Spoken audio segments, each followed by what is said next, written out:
Hello, learned and astonishingly attractive pupils. My name is John Green, and I want to welcome you to Crash Course World History. Over the next 40 weeks together, we will learn how in a mere 15,000 years, humans went from hunting and gathering... Mr. Green, is this going to be on the test? Yeah, about the test. The test will measure whether you are an informed, engaged, and productive citizen of the world, and it will take place in schools and bars and hospitals and dorm rooms and in places of worship. You will be tested on first dates, in job interviews, while watching football, and while scrolling through your Twitter feed. The test will judge your ability to think about things other than celebrity marriages, whether you'll be easily persuaded by empty political rhetoric, and whether you'll be able to place your life and your community in a broader context. The test will last your entire life, and it will be comprised of the millions of decisions that, when taken together, make your life yours. And everything will be on it. I know, right? So pay attention.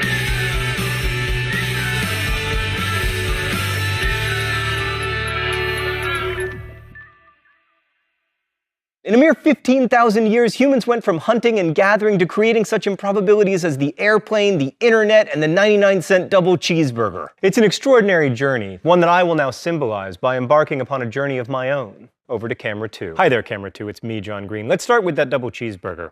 Oh, food photography. So this hot hunk of meat contains 490 calories. To get this cheeseburger, you have to feed, raise, and slaughter cows, then grind their meat, then freeze it and ship it to its destination. You also gotta grow some wheat and then process the living crap out of it until it's whiter than Queen Elizabeth I. Then you gotta milk some cows and turn their milk into cheese, and that's not even to mention the growing and pickling of cucumbers, or the sweetening of tomatoes, or the grinding of mustard seeds, etc. How in the sweet name of everything holy did we ever come to live in a world in which such a thing can even be created, and how is it possible that those 490 calories can be served to me for an amount of money that, if I make the minimum wage here in the US, I can earn in 11 minutes? And most importantly, should I be delighted or alarmed to live in this strange world of relative abundance? Well, to answer that question, we're not going to be able to look strictly at history because there isn't a written record about a lot of these things, but thanks to archaeology and paleobiology, we can look deep into the past. Let's go to the thought bubble. So 15,000 years ago, humans were foragers and hunters. Foraging meant gathering fruits, nuts, also wild grains and grasses.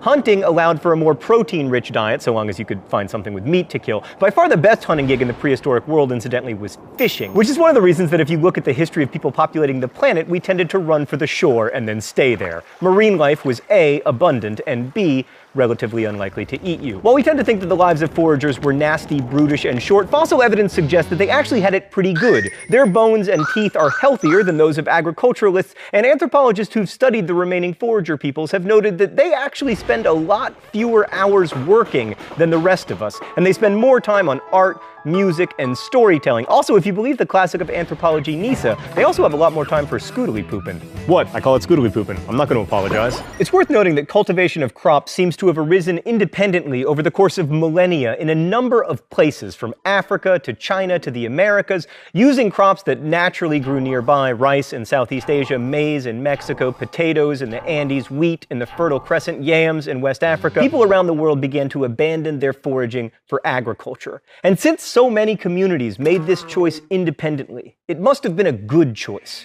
right? Even though it meant less music and scoodly pooping. Thanks, Thought Bubble. All right, to answer that question, let's take a look at the advantages and disadvantages of agriculture. Advantage: controllable food supply. You might have droughts or floods, but if you're growing the crops and breeding them to be hardier, you have a better chance of not starving. Disadvantage: in order to keep feeding people as the population grows, you have to radically change the environment of the planet. Advantage: especially if you grow grain, you can create a food surplus, which makes cities possible, and also the specialization of labor. Like in the days before agriculture, everybody's job was foraging, and it took about 1,000 calories of work to create 1,000 calories of food. And it was impossible to create large population centers. But if you have a surplus, agriculture can support people not directly involved in the production of food. Like, for instance, tradespeople who can devote their lives to better farming equipment, which in turn makes it easier to produce more food more efficiently, which in time makes it possible for a corporation to turn a profit on this 99-cent double cheeseburger. This is delicious, by the way. It's actually terrible, and it's very cold. And I wish that I had not eaten it. I mean, can we just compare what I was promised to what I was delivered? Yeah, thank you. Yeah, this is not that. Some would say that large and complex agricultural communities that can support cities and eventually inexpensive meat sandwiches are not necessarily beneficial to the planet or even to its human inhabitants. Although that's a bit of a tough argument to make coming to you as I am in a series of ones and zeros. Advantage, agriculture can be practiced all over the world, although in some cases it takes extensive manipulation of the environment, like, irrigation, controlled flooding, terracing, that kind of thing. Disadvantage, farming is hard. So hard, in fact, that one is tempted to claim ownership over other humans and then have them till the land on your behalf, which is the kind of non-ideal social order that tends to be associated with agricultural communities. So why did agriculture happen? Wait, I haven't talked about herders. Herders, man, always getting the short end of the stick. Herding is a really good and interesting alternative to foraging and agriculture. You domesticate some animals and then you take them on the road with you. The advantages of herding are obvious. First, you get to be a cowboy. Also, animals provide meat and milk, but they also help out with shelter because they can provide wool and leather. The downside is that you have to move around a lot because your herd always needs new grass, which makes it hard to build cities unless you are the Mongols.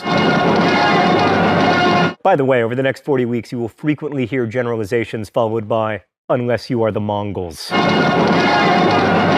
But anyway, one of the main reasons herding only caught on in certain parts of the world is that there aren't that many animals that lend themselves to domestication. Like you have sheep, goats, cattle, pigs, horses, camels, donkeys, reindeer, water buffalo, yaks, all of which have something in common. They aren't native to the Americas. The only halfway useful herding animal native to the Americas is the llama.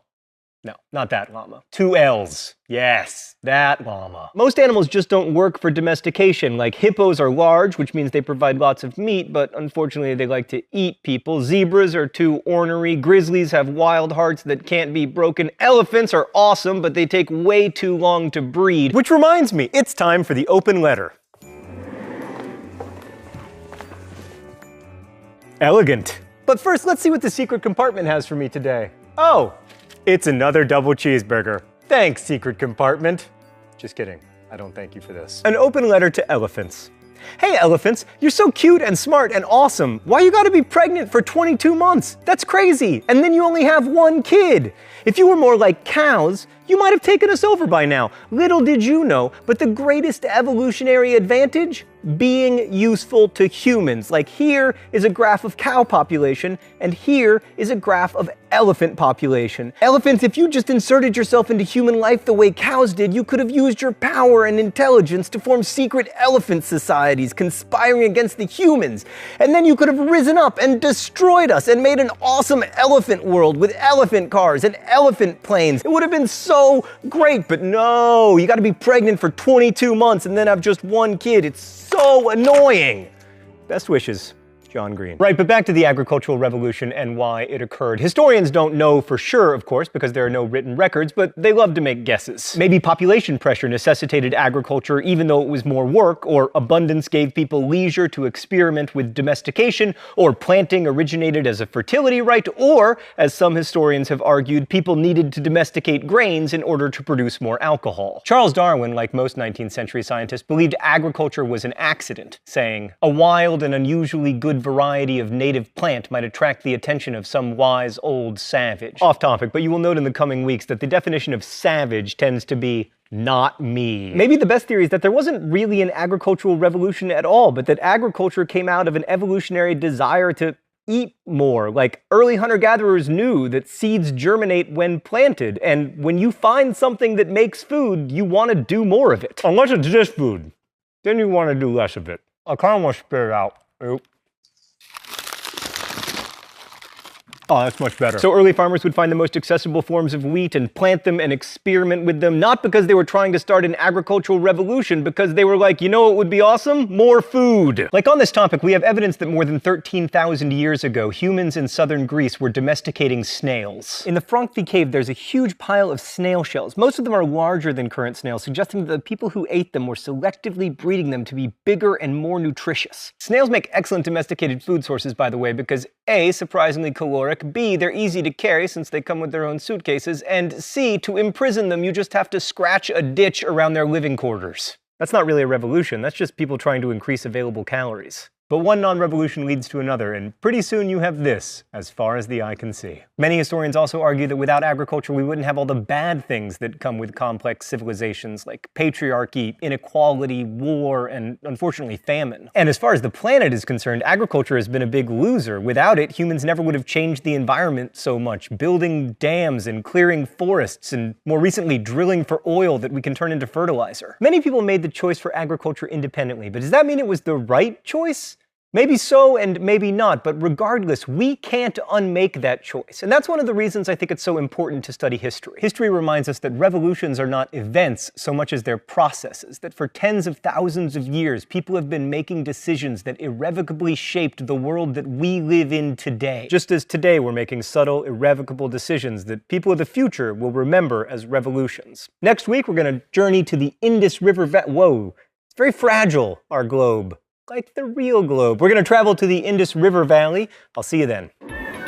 Crash Course is produced and directed by Stan Muller. Our script supervisor is Danica Johnson. The show is written by my high school history teacher Raoul Meyer and myself, and our graphics team is Thought Bubble. If you want to guess at the phrase of the week, you can do so in comments. You can also suggest future phrases of the week. And if you have a question about today's video, please leave it in comments where our team of semi-professional quasi-historians will aim to answer it. Thanks for watching, and as we say in my hometown, don't forget to be awesome.